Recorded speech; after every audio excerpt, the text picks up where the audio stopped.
In today's video, how long will it take you to go from this to this?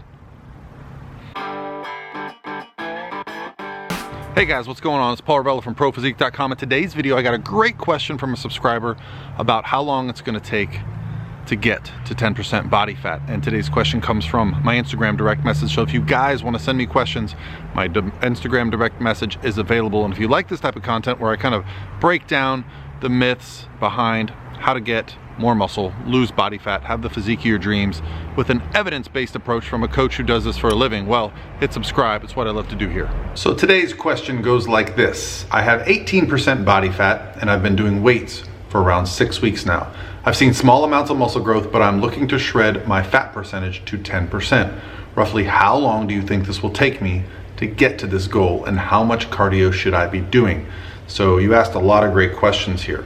The first and foremost, whenever I'm working with a client who wants to get to 10% body fat, is, we can do some rough calculations. So you didn't tell me exactly what you weigh, but let's assume you're about 200 pounds, okay? Let's assume that you're at 18% body fat, which means you're at 36 pounds of fat. To get down to 10% body fat, you would need to lose about 16 pounds, okay? So that's 16 pounds that has to come off. If we wanna do it in the right manner, it means we need to lose about 1% of your body weight per week. That's about 2 pounds. But hold on, as you lose weight and lose body fat, fat loss slows. So the important thing that we need to pay attention to here is that it's not going to take 2 pounds per week, only 8 weeks.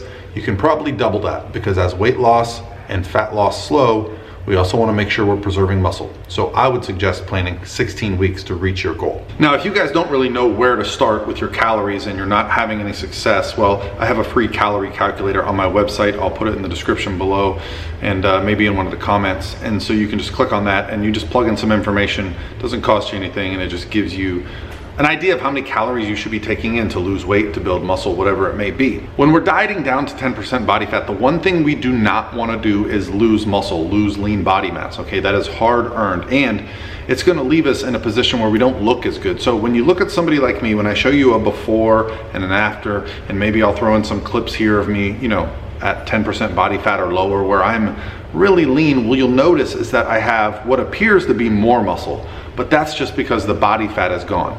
But essentially what I've done is continue to slowly build or maintain my muscle throughout the process. And we do that through progressively overloading on our training. Make sure we're always pushing for more throughout, making sure our protein is in a good place, a great place for you to start.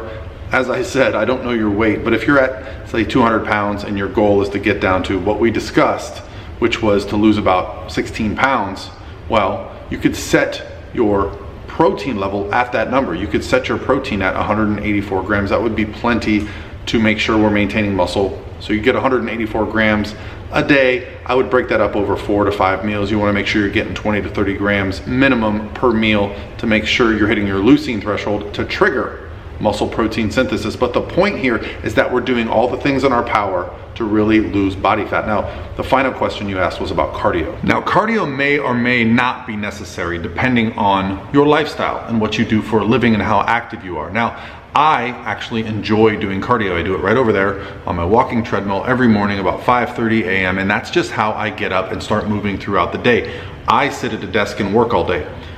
People that are very active, if you have a job where you're on your feet, you can likely lose all the fat you want to lose just through diet. However, I try to strike a balance. I try to find a balance where we're keeping calories high enough, where we're keeping cardio low enough that we can actually enjoy the process, okay? If you start to feel like you're starving because your calories are so low, well, doing cardio will actually allow you to eat a little bit more and still lose weight. So how much cardio should you be doing? Well, I have a lot of great videos exactly on this topic, but the rough estimate is just start doing 10 minutes a day, 5 times a week, okay? And then you can just go up from there, bumping it up 5 or 10 minutes at a time. You can increase the intensity, the duration. You can do things like high intensity. You could do things like play basketball or jujitsu, whatever it is that's movement related, that is burning calories. So you have to account for everything that you do in your day, your steps, your diet, and that is how you lose the body fat to get to 10%, okay? So if you're trying to get shredded for the summer, you need to start now, okay? Summer diets start in the winter. All right, guys, I'll talk to you tomorrow.